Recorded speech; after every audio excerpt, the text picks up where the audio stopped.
안녕하세요. 박프로입니다. CS2025가 엔비디아 젠슨왕의 기조 연설과 함께 지금 막을 올렸는데요. 오늘 엔비디아도 양자 컴퓨터를 본격적으로 양자 컴퓨터입니다. 양자 컴퓨터를 개발하겠다는 소식이 좀 들려오면서 여러 가지 소식들이 좀 나왔습니다. 뭐 신규 GPU인 블랙웰 관련된 이야기도 나오고요. 뭐 디지털 트윈 관련된 이야기도 나왔지만 이 양자 관련된 굉장히 양자 쪽에 보면 긍정적인 요인들도 발표가 나왔거든요. 자, 그래서 오늘 지금 CES 2025의 젠슨왕의 그 발표가 양자 쪽에는 어떠한 영향을 미치고 양자는 엔비디아 쪽에서 어떠한 역할을 좀 할 건지 위주로 좀 영상을 준비를 했습니다. 그래서 오늘 엔비디아 젠슨왕의 발표 간략하게 보고요. 그다음에 양자 그리고 어떤 기업이 좀 수혜를 받아갈 수 있을까까지 좀 준비를 했습니다. 여러분들 영상 짧게 좀 준비를 했으니까 영상 끝까지 집중하셔서 시청해 주시고요. 영상 시작하도록 하겠습니다. 구독, 좋아요 부탁드리도록 할게요. 자, 그럼 먼저 양자 컴퓨터 관련된 이 거시적인 이슈 먼저 두 가지만 좀 파악을 하고 갈 텐데요. 자, 엔비디아 기조 연설 전에 엔비디아는 양자 컴퓨팅을 개발 중에 있습니다. 그리고 이 내용을 AI 다음은 양자 컴퓨팅 관련된 기조 연설을 하겠습니다라고까지 먼저 좀 발표가 나왔었는데 기조 연설에서 우리가 생각했던 것처럼 양자에 관련된 직접적인 언급은 없었습니다. 자, 그렇지만 간접적인 언급은 분명히 있었다라고 생각이 들거든요. 그러면 과연 어떻게 젠슨왕이 양자 관련된 이야기를 했지? 좀 다시 한번 머리를 곱씹으면서 이 부분 좀 중점으로 젠슨왕의 기조 연설을 좀 보면 훨씬 더 좀 재밌지 않을까 싶습니다. 그래서 엔비디아가 양자 컴퓨팅 쪽을 본격적으로 개발을 시작했다. 이 정도만 좀 인지를 하고 계시면 될 것 같아요. 자, 거기에 추가적으로 이 미국 국방부 쪽에서 공격적인 좀 투자를 진행을 하고 있습니다. 마이크로소프트가 이제 양자 컴퓨터 개발 쪽을 담당을 하면서 좀 굉장히 순항을 하고 있다라는 이야기도 나오고 이쪽에 들어가고 있는 데이터는 이제 팔란티어 테크놀로지 쪽에서 데이터를 제공을 하고 양자 컴퓨팅을 통해서 이 미국 쪽 국방력을 강화를 하려는 움직임을 가지고 가고 있다. 자, 그래서 요거를 가져온 이유는요. 미국 국방 쪽에도 양자가 들어간다라는 요런 개념에서 좀 가지고 온 거니까 너무 딥하게 생각하실 필요는 없고요. 양자가 정말 안 쓰이는 곳이 없구나. 미국 국방부에도 투자가 된다라는 것은 결국은 트럼프 시대에도 굉장히 공격적으로 좀 밀어줄 확률이 높겠다. 요 정도로 우리가 좀 인지를 하고 계시면 될 것 같습니다. 자, 그럼 지금부터는 젠슨 왕의 기조 요 기조 연설 크게 5개의 파트로 나눠서 보도록 할 텐데요. 첫 번째는 블랙웰 아키텍처 기반 지포스 RTX 50 시리즈 GPU가 공개됐다라는 내용인데요. 쉽게 말해서 블랙웰이 공개됐다라는 겁니다. 자, 그런데 여기에 우리가 좀 안타깝게도 삼성전자께 좀 들어가기를 원했습니다만 좀 들어가지 않았고요. 자, 마이크론 테크놀로지 쪽에 제품이 좀 들어갔다. 좀 공개가 됐습니다. 그래서 자세하게 잠깐만 보면요.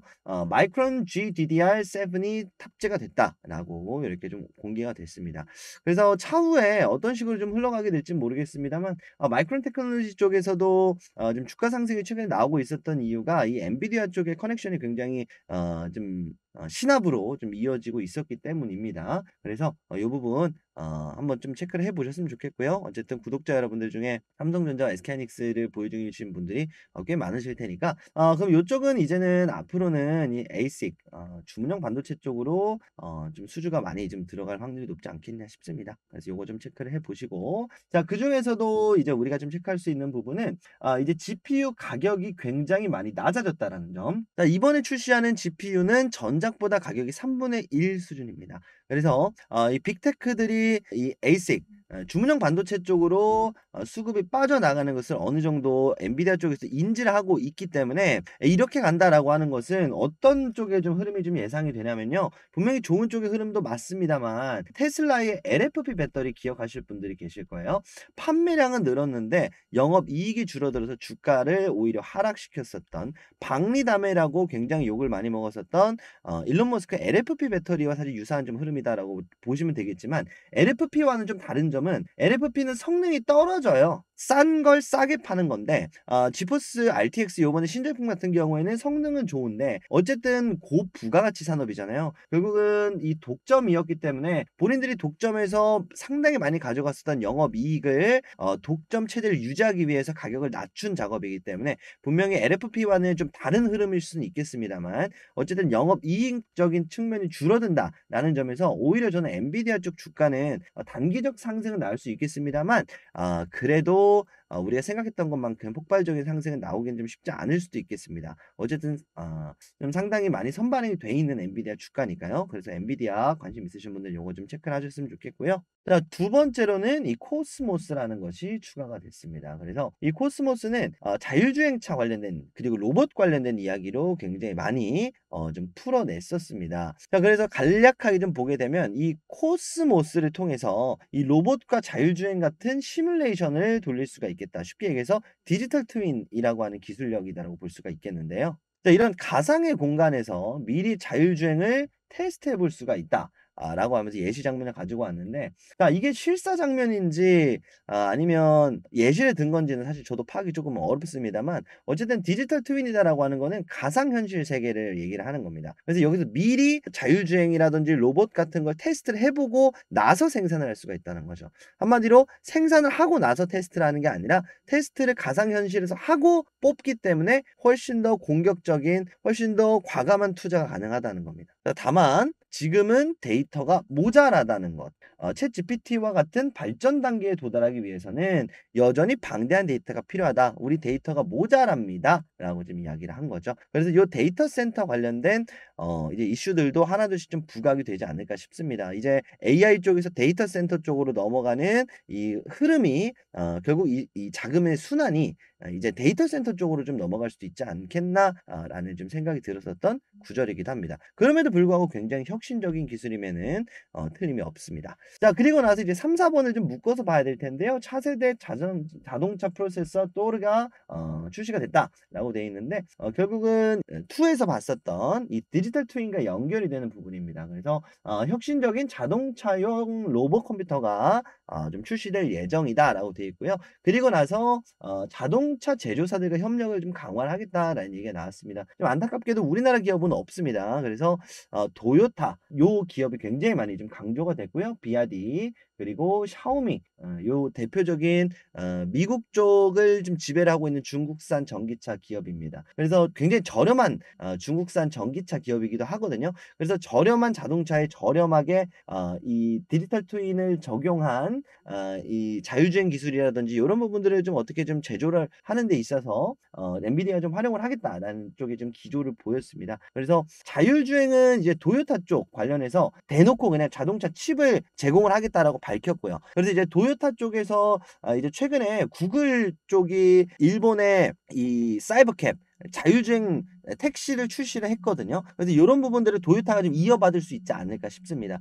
도요타 쪽에서 구글 쪽 웨이모 관련된 자료를 받거나 아니면 협업 콜라보레이션을 해서 엔비디아 쪽과 함께 좀 커넥션을 만들어가는 엔비디아, 도요타, 구글 요 세 가지 기업의 커넥션이 좀 만들어질 수도 있지 않을까 싶고요. 어쨌든 이런 흐름들로 간다라는 것은 어쨌든 이 자동차와 AI 시장이 계속해서 결합해 나가는 말 그대로 테슬라라는 하나의 기업이 이제는 전 세계가 테슬라와 같은 산업을 한다. 이렇게 볼 수가 있겠네요. 어쨌든 테슬라는 상대적으로 반도체가 약한 기업인데 자율주행이 강하죠. 그래서 도조칩을 만들어서 직접 모든 시스템을 가지고 가려고 하고 있는 반면에 엔비디아, 도요타 그리고 구글 웨이모까지 이 세 가지 기업이 합쳐서 하나의 테슬라라는 기업에 좀 대항하려는 움직임이지 않겠냐. 이렇게 좀 해석이 됩니다. 자, 그리고 저 개인적으로는 굉장히 좀 충격적인 소식이었는데 개인용 AI 슈퍼컴퓨터가 출시가 된다라는 소식입니다. 자, 그래서 뒤에서도 말씀을 드리겠지만 엔비디아 데이터 센터 핵심 칩과 미디어텍의 CPU를 결합을 했다라는 얘기가 나오는데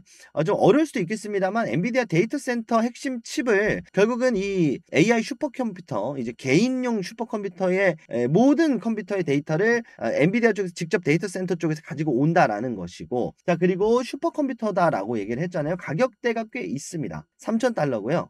우리나라 돈으로 한 450만 원에서 한 500만 원 정도 사이가 되는 컴퓨터입니다. 그래서 일단은 아직은 테스트 단계에 있긴 한데 어쨌든 요 개인용 AI 슈퍼컴퓨터에 요게 활용될 만큼 엔비디아의 데이터 센터가 꽤 많이 올라왔구나라는 생각을 좀 할 수가 있어요. 이게 왜냐면 지금 앞서서는 데이터 센터가 부족하다라고 데이터가 부족하다라고 얘기를 했는데 여기서는 또 직접적으로 데이터 센터 핵심 칩을 가지고 온다라는 건 데이터 센터가 또 괜찮다는 얘기가 되기도 하거든요. 그래서 엔비디아가 데이터 센터는 그래도 만들 기술들 어쨌든 GPU를 굉장히 많이 가지고 있으니까 기술들이나 굉장히 많은데 여기 들어간 핵심 데이터가 좀 부족하다라는 좀 개념이 좀 듭니다. 그래서 데이터를 관리하는 뭐 팔란티아 테크놀로지라든가 테슬라라든지 이런 기업들과 계속해서 콜라보레이션을 가지고 가려고 하고 있는 이유가 바로 좀 여기에 있는 것 같아요. 그래서 정말 이제 개인적으로도 AI 슈퍼컴퓨터가 출시가 된다라는 것은 이제 양자를 활용한 이 기술들이 정말 실생활에 좀 어느 정도 연결이 되고 있다라고 사실 봐도 좀 무방하겠거든요. 사실 요 프로젝트 디지츠라는 요 프로젝트가 결국은 양자입니다. 양자.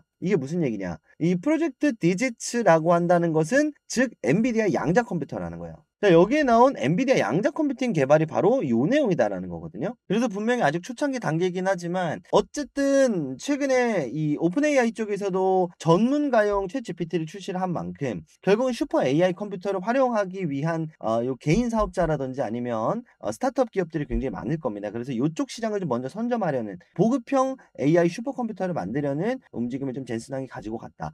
지금 이렇게 보는 게 맞겠죠. 정말 이제 가정에서도 슈퍼컴퓨터를 만들 수 있는 사용할 수 있는 그런 시대에 좀 도달을 한 것 같은데요. 자, 이렇게 좀 젠슨항의 발표는 크게 5가지로 좀 구성이 되어 있는 상황입니다. 자, 지금까지는 이 AI 칩의 좀 이야기가 많이 좀 치중이 됐었던 상황이라면 정리를 한번 해볼 텐데요. 이제는 데이터 센터 쪽으로 좀 가겠다. 더 나아가서 저는 이제 데이터 쪽으로 좀 흐름이 넘어가지 않을까 싶거든요. 그리고 나서 이제 전력 문제 쪽으로 올 수가 있겠다. 이게 무슨 얘기냐면 지금까지는 이 모든 AI를 구현할 수 있는 AI 칩이 필요했었는데 이게 공개가 됐잖아요. 자, 근데 공개가 되고 이걸 가동하기 위해서는 그거에 맞는 데이터를 가져와야 될 거 아니에요. AI는 그렇죠. 자, AI 시대에 있어서요. AI를 가동시키는데 이 데이터는 전기차로 따지면 배터리고요. 내연기관 차로 따지면 휘발유입니다. 경유 휘발유입니다. 결국은 이 AI를 가동시키게 해주는 게 바로 그 데이터.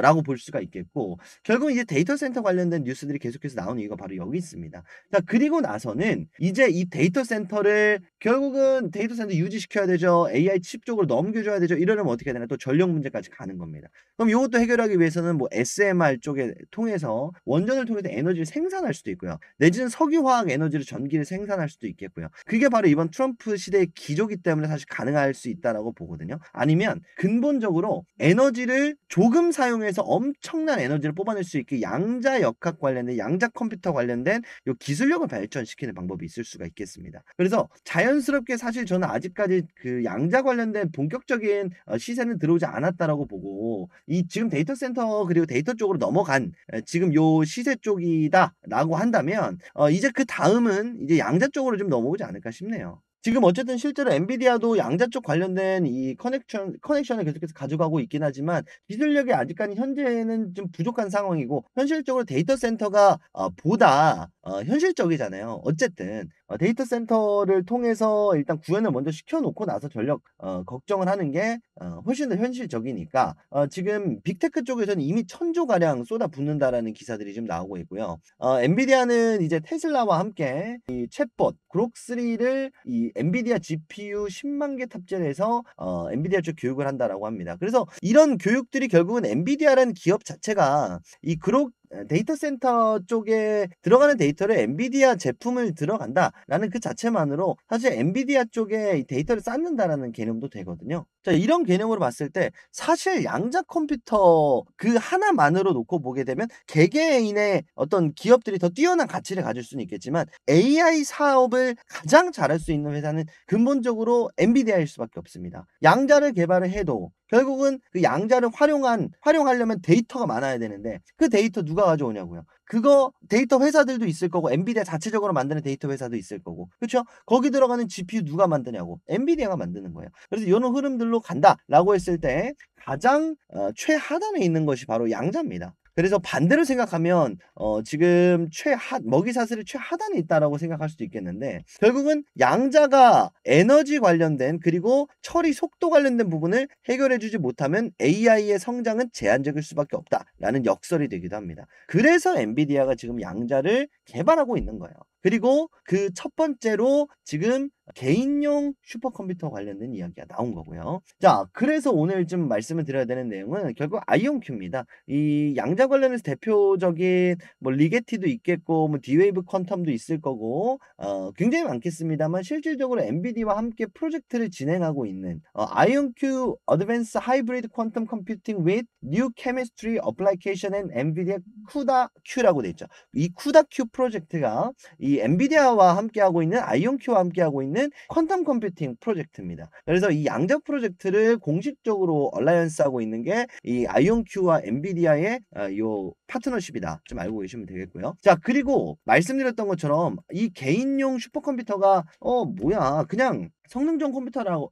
아니야? 이렇게 볼 수도 있겠습니다만 이게 엔비디아 공식 홈페이지에 나와 있는 내용이거든요. 최신 쿠다 큐 뉴스다라고 해서 이 최신 양자 뉴스에 이게 나온 거예요. 말씀드렸던 것처럼 개인용 슈퍼컴퓨터 관련된 이 뉴스가 여기에 나와 있습니다. 공식적으로 엔비디아에서 이 개인용 슈퍼컴퓨터가 양자 컴퓨터라고 인정을 한 거거든요. 그래서 이 엔비디아 쿠다 큐 플랫폼 탑재 양자 컴퓨터 센터를 출시를 했다. 그리고 여기서 가져오는 게 앞서 말씀드렸던 것처럼 개인용 슈퍼컴퓨터가 되는 거죠. 그래서 이 부분의 수혜는 분명히 아이온큐가 받아갈 수 있을 거라고 좀 생각을 하고요. 어쨌든 이번 CES에 아이온큐가 참여를 안 한다 라고 해서 이 아이온큐가 좀 수혜를 좀 받아가기가 어려울 수도 있지 않을까요? 라는 말씀을 사실 드렸었는데 생각보다 굉장히 갑작스럽게 튀어나온 이 아이온큐의 엔비디아와의 협력 관련된 좀 아웃풋이 굉장히 좀 일찍 나왔다.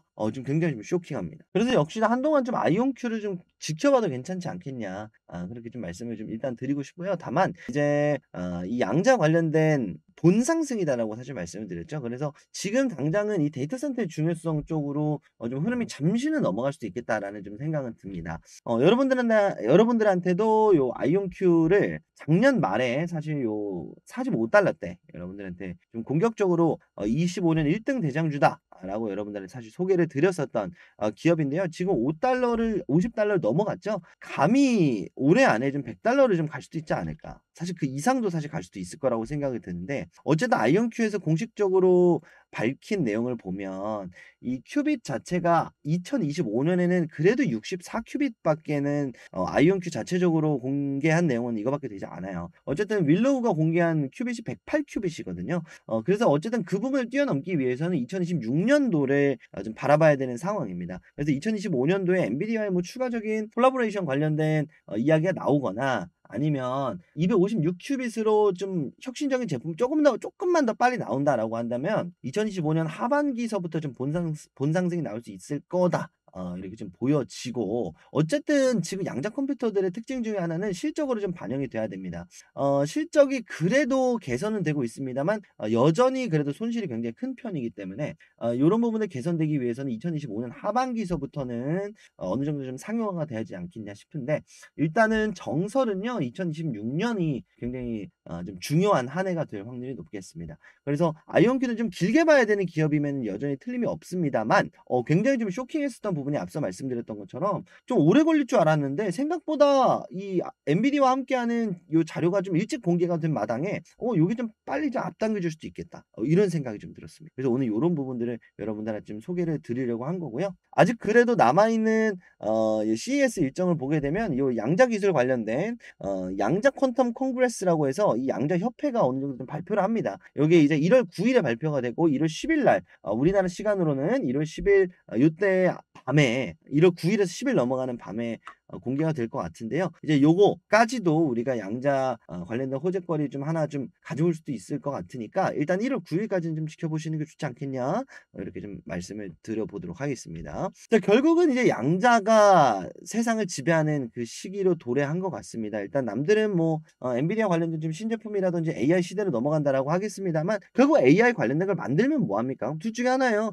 지금 전기를 팡팡팡팡 쓰던지 그런데 이 전기를 뭐 지금 다 전기를 쓸 수 없잖아요. 비트코인 채굴 하는데 전기를 쓰지. 지금 나아가서 뭐 지금 기후가 안 좋아 가지고 지금 지구가 아프대잖아요. 지금 하늘에 구멍이 빵빵 뚫려 가지고 지금 자외선 농도가 굉장하잖아요. 지금 이상 현상이 계속해서 일어나고 있는데 뭐 전기를 무한정 가져올 건 아니지 않습니까? 결국적으로는 지금 당장 뭐 SMR 통해서 뭐 에너지를 만든다라고는 합니다만 결국은 양자로 가야 돼요. 이 가야 되는 흐름 속에서 결국은 빅테크들은 지금 양자 관련된 커넥션을 계속해서 아이온큐 쪽에 가져갈 수밖에 없다라는 거죠. 작년에 엔비디아가 183%가 올랐습니다. 어떻게 이럴 수가 있었을까요? 빅테크놀로지 이 7건 매그니피센트 7에서 어떻게 이러죠? 혼자만 183%가 어떻게 오를 수 있었죠? 바로 독점이기 때문이죠. 알파벳이 20% 오를 때, 아마존이 40% 오를 때, 애플이 20% 오를 때 결국은 전부 다 엔비디아 걸 사서 오른 거잖아요. 얘네들이 오를 때 엔비디아 제품을 사다가 올랐습니다. 그러면 이 상승폭을 전부 다 엔비디아가 먹었다는 얘기가 되거든요. 자, 그럼 2025년, 2026년은 어떻게 될까요? 이 기업들이 슈퍼컴퓨터 양자 관련된 사업을 할 때 누가 이 상승분을 다 먹을 수 있을까요? 저는 아이온큐라고 봅니다. 그래서 이 아이온큐가 과연 앞으로 어떻게 상용화 단계에 좀 더 이르게 되는지, 그리고 이 큐비트를 어느 시점에 좀 빠르게 좀 올려낼 수 있을지, 이 부분이 좀 포인트가 되겠습니다만 일시적인 주가 하락은 말씀드렸던 것처럼 나올 수는 있다라는 점. 그래서 아이온큐를 길게 보되 짧게 나올 수도 있다라는 변수, 말씀드린 대로 2025년 상반기까지는 좀 소극적인 움직임 분명히 좀 가져가도 될 것 같습니다. 그래서 여러분들 아이온큐 말씀드린 대로, 그리고 양자 관련된 호재들이 계속해서 좀 나오고 있으니까 여러분들 이 부분 좀 체크를 한번 하셨으면 좋겠고요. 이제 앞으로 남아있는 잔여 이제 CES 일정들도 반드시 꼭 체크를 하셨으면 좋겠습니다. 자, 오늘 제가 준비한 시간은 여기까지고요. 저는 다음 시간에 더 좋은 영상, 더 좋은 주제로 인사드리도록 하겠습니다. 감사합니다. 마지막으로 우리 구독자 여러분들을 위해서 좀 운영하고 있는 주식 공부방, 미국 주식 공부방에 대해서 좀 말씀을 좀 드려보려고 하는데, 미국 주식에 사실 관심은 있는데 좀 생각보다 많이 접근하기가 어려우신 분들이 많으실 거예요. 뭐 세금 문제도 있을 거고, ETF를 사야 되는지, 어떤 계좌를 활용해야 되는지, 어떤 종목을 사야 되는지, 이런 부분들에 대해서 많이들 좀 고민하다가 늦춰지는 경우를 제가 굉장히 많이 봤거든요. 자, 우리 구독자 여러분들은 그런 일 없게 제가 여러분들을 위해서 주식 공부방 또 하나 운영을 하고 있습니다. 이런 분들이 참여하면 좋을 것 같습니다. 미국 주식 하고는 싶었는데 어떻게 하는지도 모르겠고, 계좌 개설 어떻게 하는지, 이 세금 문제는 또 어떻게 해야 되는지, 어느 증권사를 활용하는 게 좋은지, 이런 분들, 어떤 상품을 사야 되는지, ETF를 사야 되나, 종목을 사야 되나, 이거를 모르시는 분들, 고민 중이신 분들이라면은 제가 한 번에 해결해 드릴 수 있는 주식 공부방 이 방 들어오시면 좋겠습니다. 우리 구독자 여러분들이라면 제가 전부 다 무료로 좀 운영을 하고 있고요. 주식 공부방 입장 방법은 1668-5284번 제가 수신 전용 번호로 이렇게 하나 개설을 해놨습니다. 그래서 여러분들 개인정보 유출이라든지 이런 부분들 때문에 1668-5284번 제가 수신만 가능한 번호이기 때문에 요거는 요 활용 용도 빼고는 다른 방법으로는 이용하지 않는다는 점 미리 좀 말씀을 드리고, 1668-5284번으로 공부방이라고 문자 발송해 주시면 되겠고요. 구독 안 누르신 분들은 눌러주시고, 구독자 분들이라면 모두 다 무료로 공부방 입장 도와드리도록 하겠습니다. 참고로 제가 뭐 하는 분이냐 자기소개를 좀 굉장히 늦게 하는 것 같은데, 말씀을 간단하게 드려보면 저는 투자 자산 운용사입니다. 그래서 자격증 없이 그냥 뭐 이게 좋다 저게 좋다 이런 사람이 아니라요, 저도 제증을 걸고 문제가 생기면 제증이 날아가거든요. 그래서 여러분들한테 이렇게 말씀을 드리는 데 있어서는 어느 정도 좀 전문적인 지식을 가지고 말씀을 드린다는 점 좀 말씀을 드립니다. 그래서 11,482분과 함께하는 요 박준영 자문역이라고 돼 있죠. 자산 운용사로서 자문역으로 활동을 하고 있습니다. 여러분들한테 자문을 해드릴 수 있는 역할이다라는 거거든요. 그래서 여러분들 요거 많이들 참여하셔서 여러분들이 궁금하신 점들 많이들 좀 물어보실 수 있게 우리 구독자 여러분들한테는 모두 다 제공을 해드리도록 하겠습니다. 이 방에서 뭘 하느냐 간단하게 좀 말씀을 드려보면, 당연하게도 뭐 일론 머스크 관련된 요 내용들도 공부방에서 좀 말씀을 드렸고요. 그리고 계속해서 나오는 요런 이야기들, 뭐 위고비 얘기도 있고 배터리 관련된 얘기들도 있고, 단순하게 이것만 보는 게 아니라 실제로 이런 텔레그램 공부방에서 얘기가 나오는 중에 350%나 상승이 나왔습니다. 그래서 긍정적인 얘기들이 나오고 있는지, 어떤 부분들이 나오는지 여러분들이 요거 하나만 들어오셔서 어떻게 흘러가고 있는지 좀 체크를 하셨으면 좋겠습니다. 좋겠고 최근에 아이온큐 양자 컴퓨팅 굉장히 또 떠올랐을 때 여러분들한테 또 소개를 드렸었는데 요 아이온큐도 여러분들 또 양자 컴퓨팅 또 말씀을 드리는 동안에 3배 가까운 상승을 또 보여줬습니다. 그래서 사실 미국 주식은 굉장히 정직합니다. 지금 나오고 있는 주제 그리고 나오고 있는 논쟁거리, 호재 이런 것들이 굉장히 또 정직하게 좀 반영이 되는 또 주가에 반영이 되는 또 시장이 미국 주식이다 보니까 여러분 요거 참여 많이들 하셨으면 좋겠고요. 여기서는 앞서 말씀드린 것처럼 어떤 종목을 사야 되는지 그러면 지금 고가에서 굉장히 부담스러우신 분들도 있으실 수 있어요. 자 그러면 이제는 테슬라가 많이 올랐으니까 좀 되게 부담스러워요. 많이 올라봐야 $1000 가봐야 뭐 2배 아닌가요? 1년 동안 2배? 이럴 바엔 그냥 국장하는 게 낫지 않아요? 이런 분들도 계실 수 있습니다. 그래서 지금 어떤 종목을 좀 봐야 되는가 여러분들한테도 이렇게 좀 보고서로서 좀 살만한 종목들 괜찮게 보고 있는 종목들 분석 보고서들도 공유를 드리고 있습니다. 자 그리고 이렇게 매일매일 또 시황도 나오고 있으니까요. 어떻게 좀 미국 시장이 돌아갔는지 지금 뭐 미국 경제 지표가 어떤지 반드시 좀 체크를 하셔야 되는데 일일이 찾아보면 귀찮잖아요. 요거 여러분들 주식 공부방에서 우리 구독자라면 모두 다 드리고 있으니까 어떻게 할지 모르시겠는 분 미국 주식에 관심 있으신 분들은 지금 바로 모두 다 참여 1668-5284번으로 공부방이라고 문자 남겨주시면 되겠습니다. 미국 시장은요 항상 고점이다라는 소리를 10년 넘게 들어왔습니다. 지금이 고점인 것 같죠? 내년이 고점, 내년 되면 또 작년에 살걸, 내후년 되면 작년에 살걸. 사실 미국 주식은 시작을 할 거라면 가장 빠르게 하는 게 좋습니다. 물려도 나스닥에 물리라는 얘기가 있죠.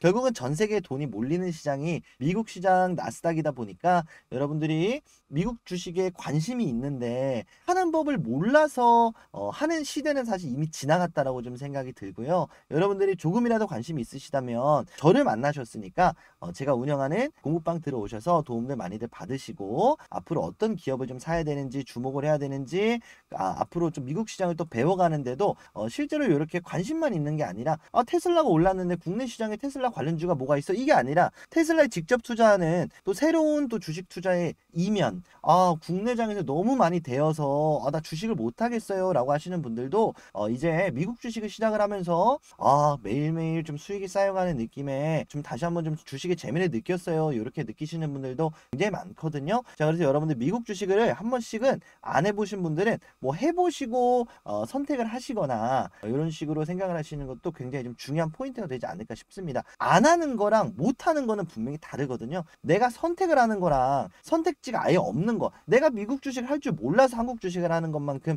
사실 가장 손해보는 게 없거든요. 그래서 여러분 요거 반드시 제가 준비해 놓은 공부방 반드시 꼭 한 번씩 꼭 참여해 주셨으면 좋겠습니다. 굉장히 또 열심히 준비를 했거든요. 우리 구독자 여러분들 미국 주식 하는 데 있어서 제가 또 무심양면 도움드릴 수 있는 부분들 도움드리도록 하겠습니다. 1668-5284번으로 공부방 문자 남겨주십시오. 오늘 제가 준비한 시간은 여기까지고요. 저는 다음 시간에 더 유익한 내용, 더 좋은 내용으로 우리 구독자 여러분들한테 인사드리도록 하겠습니다. 저는 여기서 물러나 보겠습니다. 다음 시간에 뵙겠습니다. 감사합니다.